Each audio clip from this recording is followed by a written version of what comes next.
বর্তমানে পশ্চিমবঙ্গে যেভাবে একের পর এক ঘটনা ঘটে চলেছে তাতে অনেকেই মনে করছে এমন একটি আন্দোলন প্রয়োজন যার দ্বারা নবান্নের ভিত নড়তে বাধ্য। আর সেখানে দেখা গিয়েছে বিগত 14 বছরে বহু অভিযান হয়েছে, বিক্ষোভ হয়েছে, নবান্ন অভিযান হয়েছে, কিন্তু সেখানে পুলিশ পরিস্থিতি নিয়ন্ত্রণে নিয়ে এসেছে। আদতে কোনোই লাভ হয়নি। কিন্তু এবার জানা যাচ্ছে পরপর 5টি নবান্ন অভিযান হবে, সেটিও 1 মাসের কম সময়ের মধ্যে।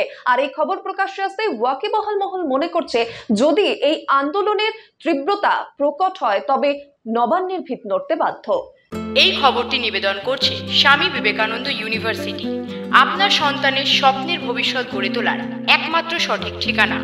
যোগাযোগ 7044086270।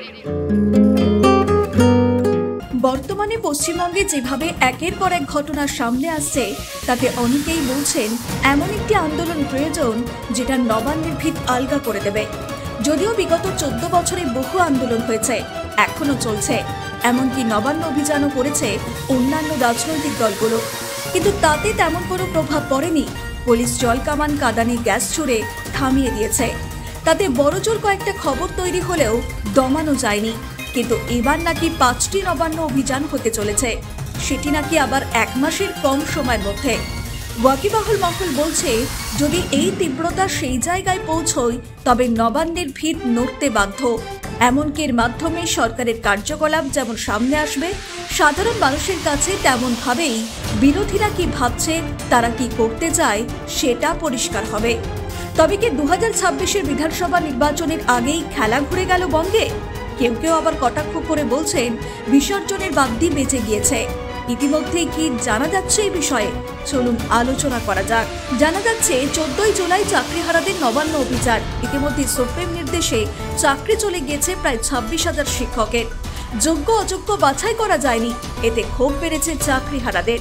সেই কারণেই 14ই জুলাই তারা নবান্ন অভিযানের ডাক দিয়েছে বলে খবর। এক্ষেত্রে ওয়াকিবহাল মহল বলছে এবারও পুলিশ তাদের কাঁদানি গ্যাস এবং জল কামান দিয়ে তাদের আটকে দেবে। শুধু তাই নয়, তাদের ওপর লাঠিচার্জ হলে নিশ্চিতভাবে সামাজিক এবং রাজনৈতিক অভিঘাত তৈরি হবে। সেটা রাজ্য প্রশাসন এবং রাজ্য সরকারের ওপর অস্বস্তি তৈরি করবে নিশ্চিতভাবে। অন্যদিকে আরও একটি আন্দোলনের কথা জানা যাচ্ছে, সেটা হয়তো সরাসরি নবান্ন অভিযান নয়, তবে সেখান থেকে নবান্নের দিকে যে কামান দাগা হবে সেটা স্পষ্ট। 18ই জুলাই প্রধানমন্ত্রী নরেন্দ্র মোদী রাজ্যে এসে সভা করবেন দমদমে। আর সেক্ষেত্রে যে রাজ্যের শাসক দলের অস্বস্তি বাড়বে সেটা বলাই বাহুল্য।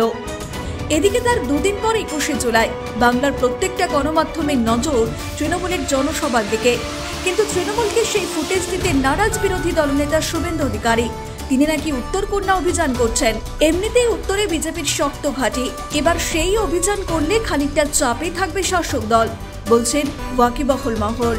অন্যদিকে 28শে জুলাই সংগ্রামী যৌথ মঞ্চ নবান্ন অভিযানের ডাক দিয়েছে। অনেকদিন ধরেই তারা ডিএর জন্য প্রতিবাদ করছে, এবার দেখা যাচ্ছে তারা নবান্ন অভিযানের জন্য ডাক দিয়েছে। শেষ জানা যাচ্ছে 9ই আগস্ট আরজিকরের ঘটনায় অভয়ের বাবা মাকে নিয়ে নবান্ন অভিযান করবেন শুভেন্দু অধিকারী। যদিও সেটা শেষ পর্যন্ত হবে কিনা সেটা প্রশ্নাতীত। যদিও বিরোধী দলনেতা জানিয়েছেন দলের পতাকা ছাড়াই এই অভিযান করা হবে। ওয়াকিবহাল মহল বলছে বছর ঘুরলেই বিধানসভা নির্বাচন, তার আগে এতগুলো অভিযান যদি দু একটা সফল হয় তবে প্রভাব পড়তে পারে নির্বাচনে। এছাড়াও চাপে পড়বে খানিকটা শাসক দলও। এমনিতেই কসবা কাণ্ড নিয়ে অস্বস্তিতে তৃণমূল কংগ্রেস, তার মধ্যে বিরোধীরা এবং চাকরিহারা এবং ডিএ প্রার্থীরা আন্দোলনের ঝাঁজ বাড়ালে নিশ্চিতভাবে চাপে পড়বে শাসক দল। ব্যুরো রিপোর্ট, নিউজ বর্তমান।